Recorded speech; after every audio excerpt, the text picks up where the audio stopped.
Inmensa la obra de Cristo en la cruz, enorme la culpa se ve por su luz. Al mundo él vino, nos iluminó, y por nuestras culpas el justo murió. Gloria a Dios, que de tal modo amó al que lejos de él en pecado se halló. Venid por el Hijo al gran Dios Salvador, y dadle la gloria por tan grande amor.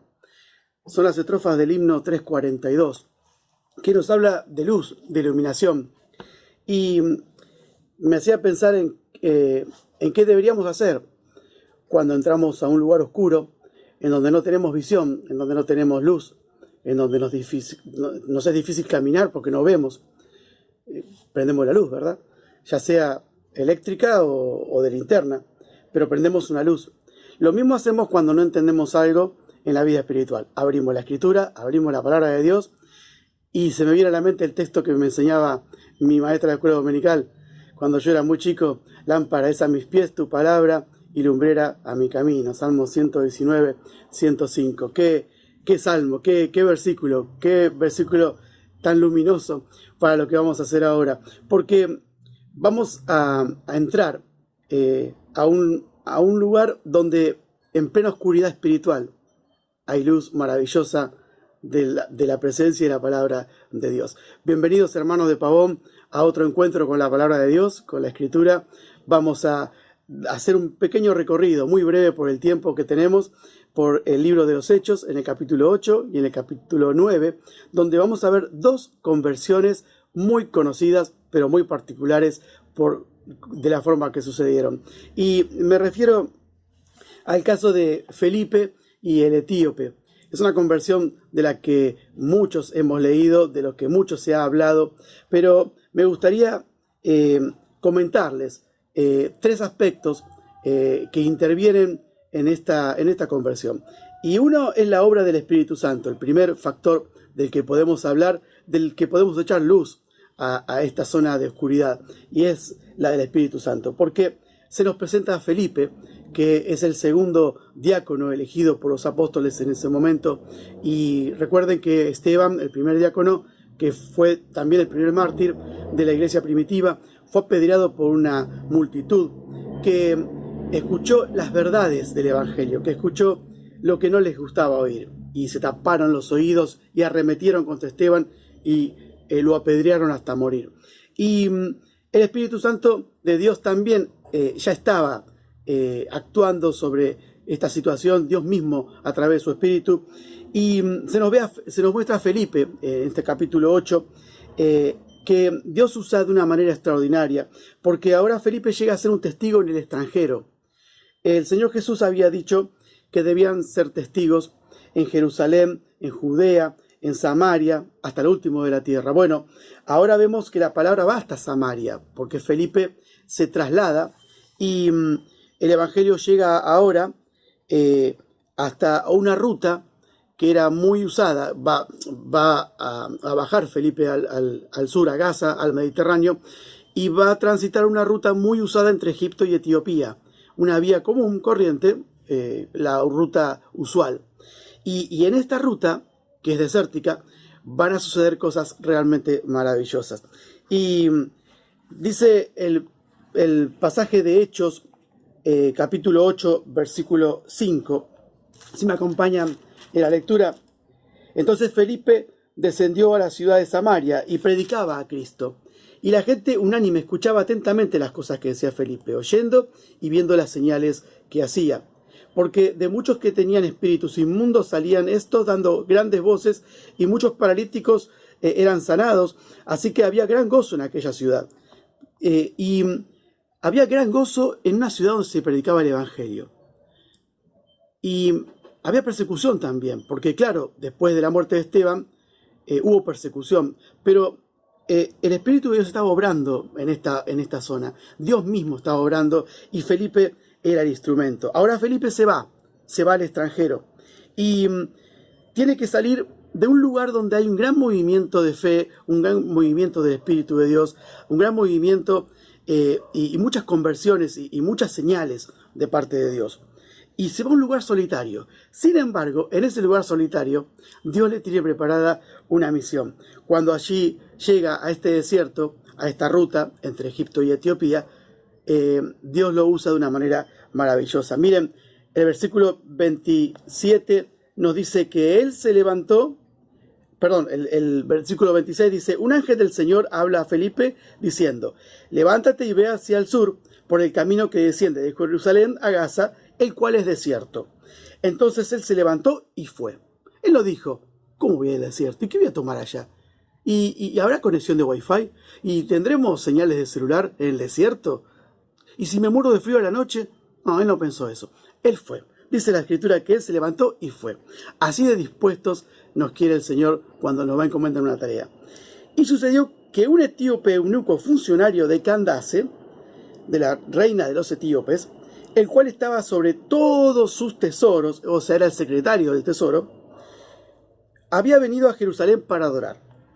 Volvía en su carro sentado en su carro, y leyendo al profeta Isaías, y el Espíritu dijo a Felipe: acércate y júntate a ese carro. Acudiendo Felipe, le oyó que leía al profeta Isaías, y dijo: ¿pero entiendes lo que lees? Él dijo: ¿cómo podré si alguno no me enseñare? Y rogó a Felipe que se subiese y se sentara con él.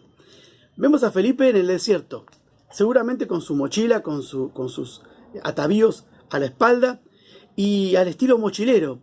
Y de repente ve venir un carro y el Espíritu de Dios le dice: acércate a ese carro. Entonces, ¿qué hace Felipe? Hace dedo, como los mochileros en la ruta. Y aquí va este funcionario de la reina de Candace, un alto funcionario, con su séquito seguramente, en su coche, con su cochero, con su chofer. Y no nos imaginamos al etíope, al funcionario, con una punta en la mano y con las riendas en el otro. No, él seguramente iría cómodo en su carruaje, bajo un parasol, porque era el desierto, con toda la comodidad, y leyendo la escritura del profeta Isaías.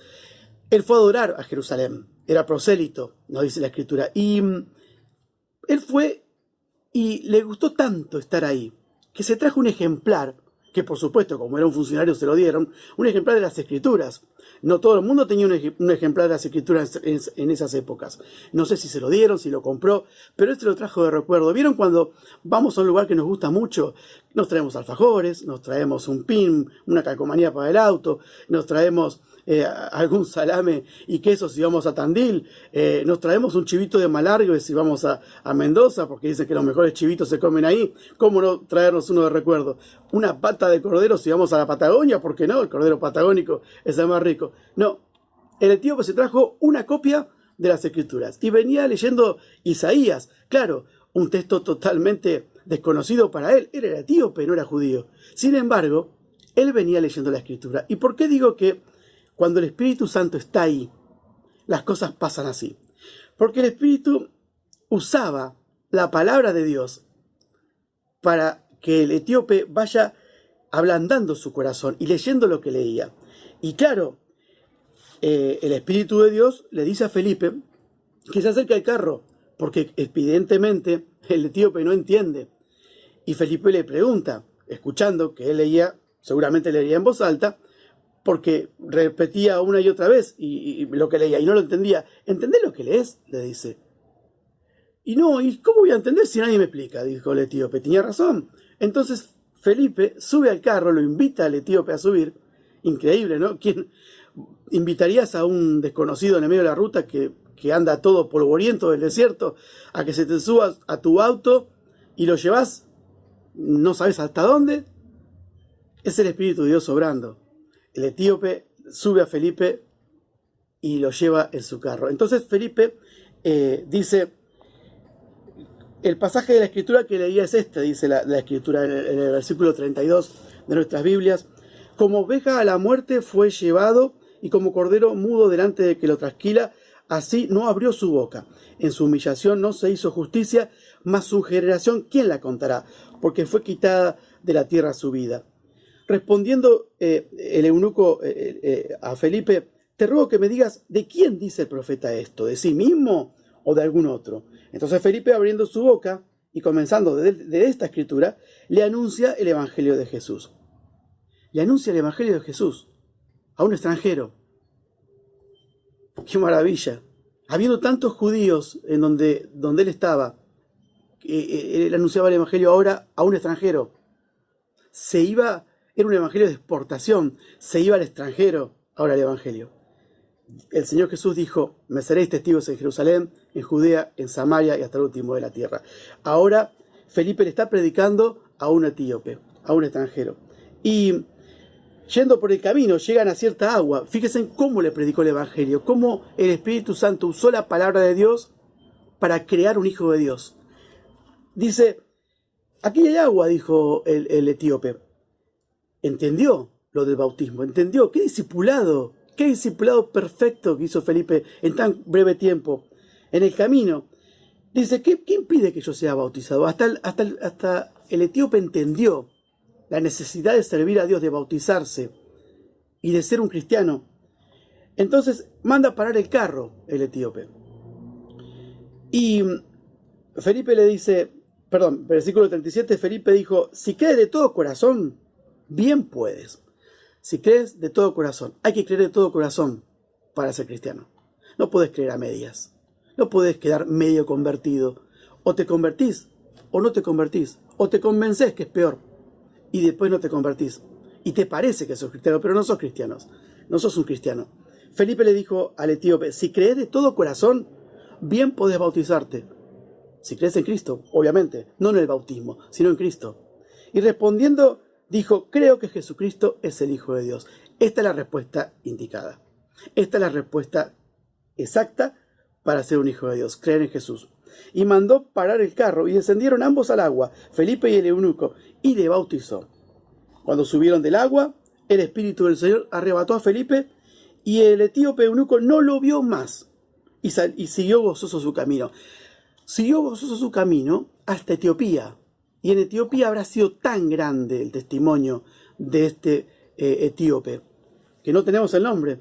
Se nos dice que era un funcionario, pero un funcionario importante, que habrá hecho tanta manifestación de fe, que, ¿saben? Las primeras iglesias estuvieron en África del Norte, no en Estados Unidos y en Inglaterra. Nos enteramos nosotros porque el evangelio vino de allá, pero previamente, antes que existieran iglesias en Europa y en Estados Unidos, se crearon en África del Norte, y tal vez el etíope tuvo mucho que ver en esto.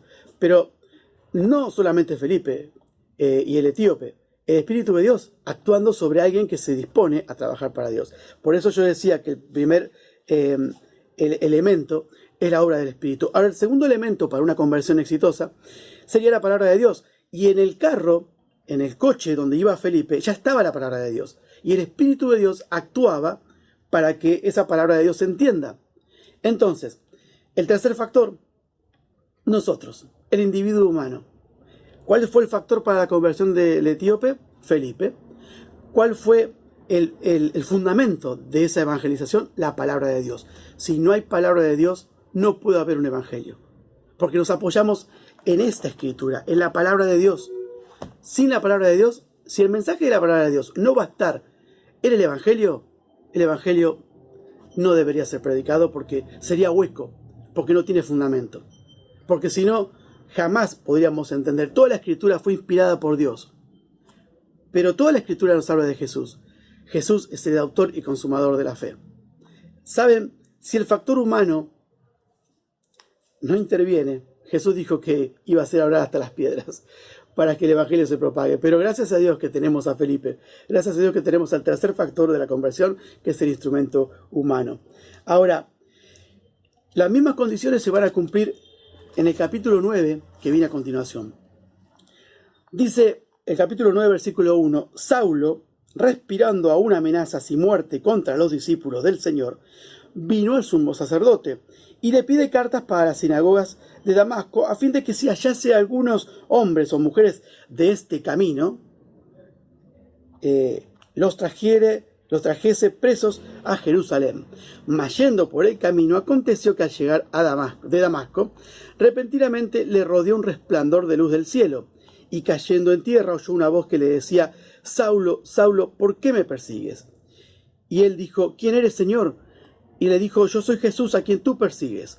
Dura cosa te es dar coces contra el aguijón. Él, temblando y temeroso, dijo: Señor, ¿qué quieres que yo haga? Y el Señor le dijo: levántate y entra en la ciudad y se te dirá lo que debes hacer. ¡Wow! ¡Qué conversión! ¡Qué momento para Saulo! Saulo consintió en la muerte de Esteban, del primer mártir. Saulo y Esteban se encuentran en la línea del tiempo siendo enemigos. La primera vez que se van a ver y la última que se van a ver. En la muerte de Esteban está relatado que pusieron sus ropas, la ropa de Esteban, a los pies de un joven llamado Saulo de Tarso. 2 jóvenes, 2 encuentros y una conversión que viene ahora. ¿Por qué? Porque hablando de luz, Saulo de Tarso, respirando a una amenaza, todos los religiosos de la zona de Jerusalén, de la zona donde pasa la muerte de Esteban, del área esta, estaban más que satisfechos. ¿Por qué? Porque con la muerte de Esteban viene una gran dispersión y los cristianos se van. Esta gente molesta que habla de Jesús y que parecen fanáticos y que no hacen otra cosa que alborotar al pueblo, ya se fueron. Apedrearon a Esteban, lo mataron, se fueron. Pero Pablo, que todavía no era Pablo, era Saulo de Tarso, Saulo aún respiraba amenaza y muerte contra los cristianos, contra los seguidores de Jesús. Entonces, ¿qué ocurre? Le pide cartas al sumo sacerdote y le dice, me parece que allá en Damasco, allá lejos en el desierto, hay más gente para ir a apresar y matar porque son seguidores de Jesús. Se hacen llamar los del camino. Yo quiero ir, denme permisos denme libertad de acción y yo voy, se los traigo. Y los matamos a todos. Saulo quería eliminar a los seguidores de Jesús. No hubo en ese momento un enemigo más acérrimo que Saulo de Tarso, que detestaba al Señor Jesús, pero más aún detestaba a todos los seguidores de Jesús. Y Jesús lo sabía. Jesús siempre sabe todo, Dios siempre sabe todo.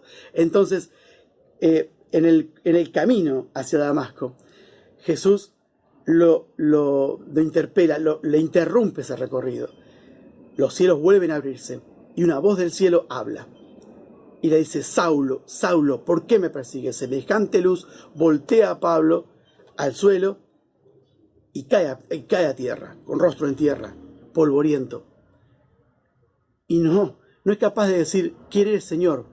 No pudo más que eso, ¿quién eres, Señor? Saulo, entrenado en la mayor universidad, la más cara de Tarso, criado a los pies de Gamaliel, fariseo de fariseos, estudioso, minucioso de toda la ley de Dios, de toda la ley mosaica, impecable, irreprensible, sábelo todo. Ahora se muestra totalmente ignorante. ¿Quién eres, Señor? No puede reconocer a Jesús.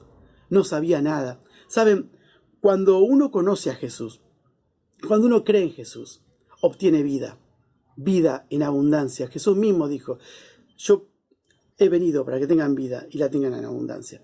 Saulo de Tarso estaba muerto en vida porque no conocía a Jesús. Ahora lo va a conocer. El Espíritu guió esta conversión. Desde la muerte de Esteban, resulta que los amigos de Pablo, la escolta de Pablo, la infantería, la caballería de Pablo, de Saulo, escucha todo este estruendo, escucha toda esta voz, pero no puede ver nada. Ahora son los compañeros de Saulo los que no ven en esta visión. El evangelio es personal. Saulo lo vio él, lo escuchó él, Jesús le habló a él individualmente. Ahora, cuando fue lo de Esteban, Esteban dijo, veo los cielos abiertos y al Hijo del Hombre a la diestra del Padre. Saulo miró hacia el cielo como muchos. Yo no veo nada. Este hombre está alucinando o está loco. Por eso después Saulo, cuando es Pablo, el apóstol, diría que el evangelio es locura para los que se pierden. Pero también dijo que es poder de Dios para salvación. Y el apóstol Pablo más adelante seguramente se acordaría de esto, que él no veía nada cuando muere Esteban. Ahora él ve lo mismo que ve Esteban, los cielos abiertos y al Hijo de Dios hablándole finalmente para conversión. ¿Qué conversión, verdad? Ahora, el Espíritu de Dios actuando como primer factor. La palabra de Dios, la palabra directa, porque le habla a Jesús, actuando en el individuo. Y el factor humano. ¿Cuál fue el factor humano de Saulo en su conversión? Esteban. Esteban predicó el evangelio de una forma tan maravillosa antes de ser apedreado y muerto, que Saulo creyó. cuando tuvo su encuentro con Jesús. ¿Quién eres, Señor? ¿Qué quieres que yo haga? ¡Wow! ¡Qué cambio! ¡Qué conversión! Antes iba para allá, ahora va para el otro lado. Entra y se te dirá qué tenés que hacer. Y así fue. Y Pablo hizo su labor. Y Pablo cumplió su ministerio de una forma increíble, de una forma completa. ¿Por qué tenemos un factor como el Espíritu Santo? ¿Por qué la conversión necesita de la palabra de Dios? ¿Por qué se necesita de un individuo? Porque Dios lo usó así y nos dejó este ejemplo para que lo sigamos. Que podamos ser utilizados así por Dios. Que Él nos halle dignos para que nos pueda usar. Que podamos ser llenos del Espíritu Santo cada vez que servimos al Señor. Que podamos orar por aquel que le vamos a hablar. Que podamos tener la palabra de Dios aceitada en nuestras cabezas para poder ofrecerla a aquel al que le predicamos. Y que podamos ser, por sobre todas las cosas, siervos útiles al Señor predicando el Evangelio. ¿Para qué? Para que todo aquel que en Él cree no se pierda y tenga vida eterna, como lo dice el Evangelio. Saben, nosotros tenemos la obligación de llevar el nombre de Jesús por amor. Esa obligación de amor. Pablo llevó el nombre de Jesús ante reyes, ante gentiles, ante sus conciudadanos, y lo llevó hasta Nerón mismo, hasta el emperador, y murió por el nombre de Cristo. Que podamos ser dignos de portar el nombre de Cristo en esta hora, en esta semana. Que roguemos a Dios que se nos encuentre, que nos encuentre con alguien a quien podamos anunciarle esta palabra, para que ese alguien se convierta, para que ese alguien sea un hijo de Dios, para que a través del Espíritu, de la palabra y del instrumento humano que somos nosotros, alguien entienda todo lo que tuvo que padecer el Señor Jesús para darnos la vida eterna. Una vida de luz en medio de un mundo de tinieblas. Que el Señor bendiga su palabra, que el Señor bendiga esta semana y que nos bendiga transmitiendo el Evangelio como siervos de Jesús, como hombres de verdad. Que el Señor bendiga su palabra. Amén.